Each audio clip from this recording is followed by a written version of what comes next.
Some places don't wait for you to find them. They come looking for you. I didn't believe that. Not until the drowning lighthouse drifted into our lives, like a corpse pushed ashore by a hungry sea. People say the ocean takes what it wants, but that ship,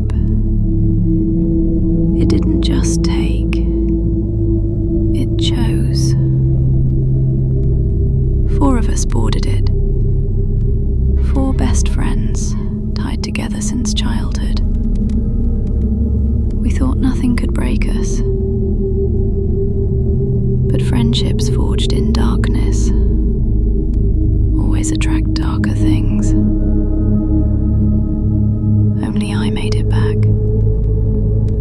And every night since then, I hear the sea calling my name. And behind my reflection, I see them. Kabir, Aman, Lena, dripping, smiling, waiting. This is how it all began. My name is Ria, and the other 3, they were more than friends. They were pieces of me. Aman, the protector. I met Aman when we were 10. A stray dog had cornered me behind an abandoned factory. Everyone else ran. Aman didn't. He picked up a rusted pipe and swung until the dog fled. He always said, "Fear is just a shadow. Hit the thing casting it." But sometimes, the shadow is all there is. Lena, the listener. Lena came a year later. Quiet, soft-spoken. A girl who hid her sadness behind a perfect smile. Her father was a lighthouse keeper who drowned one night during a storm. Lena never talked about it, but she always stared at the sea like it was whispering something only she could hear. Kabir, the adventurer. Kabir blasted into our lives like a wildfire. He wasn't afraid of anything. Cliffs, storms, haunted houses, nothing. He dragged us on every reckless adventure, saying, "If you never touch danger, danger will come touch you." We laughed then. We didn't know he was right. The 4 of us, we became inseparable. 4 broken pieces that accidentally fit together.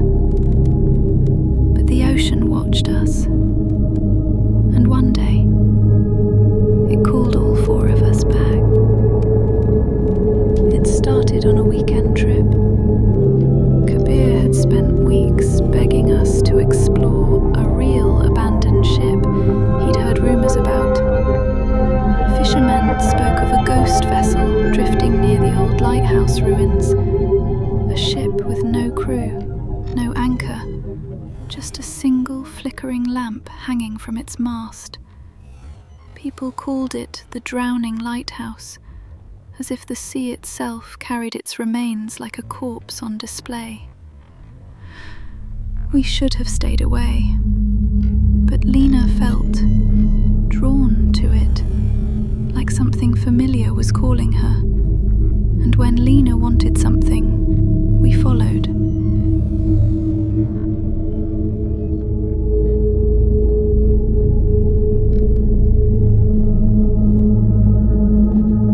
The moment we climbed onto the deck, the air changed. colder, not warmer, just empty.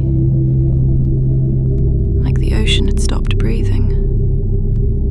The wood beneath my feet felt soft, swollen with water, but the ship wasn't sinking. It was as if the water was inside it, pulsing like veins. Aman whispered, "This place doesn't want us here." But Kabir only grinned. "Relax. A little ghost story never hurt anyone." He was wrong.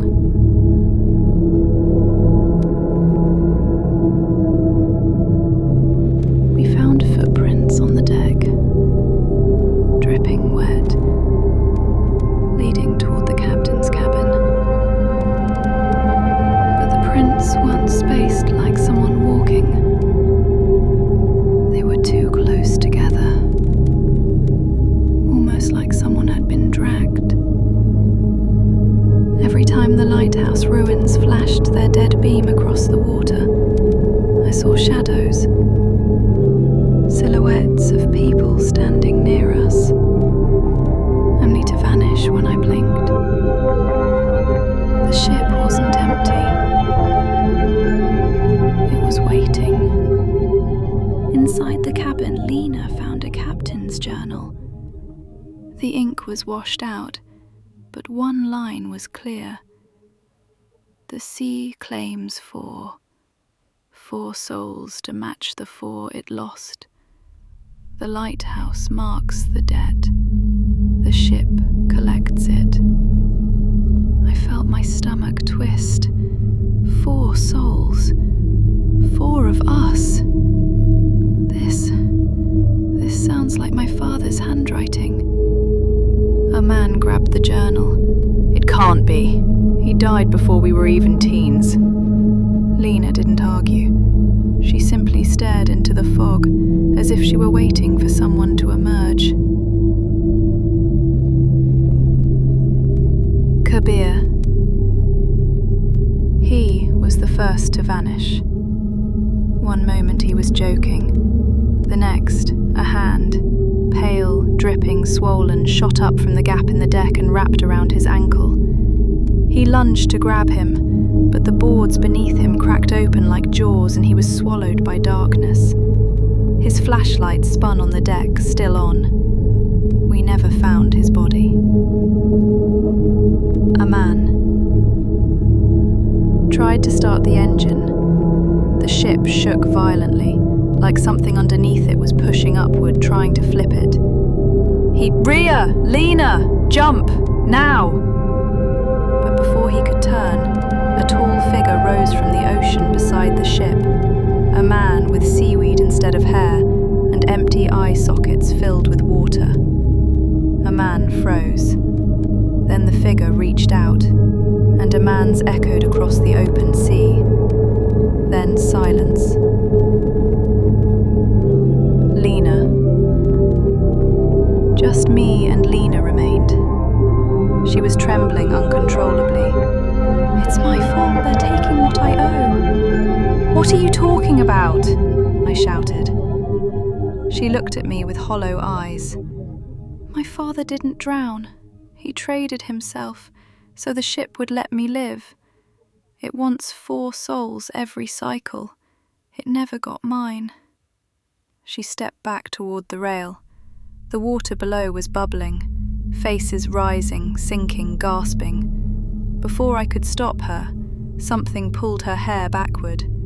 She didn't scream. She just, "I'm sorry, Rhea." And the sea claimed her. Alone. The ship went still, quiet as though satisfied. I tied myself to the mast until dawn. Rescuers found me hours later, dehydrated, delirious. They said the ship was empty, unmanned, old, rotting. But when I looked down at the wood beneath my feet, I saw 4 sets of wet footprints, still fresh. I survived, but I didn't escape, because every night behind my window, I see that same lighthouse beam sweep across the glass, even though the lighthouse is long dead. And when it does, I see them, Kabir, a man, Lena, soaked, smiling, whispering, one is still owed.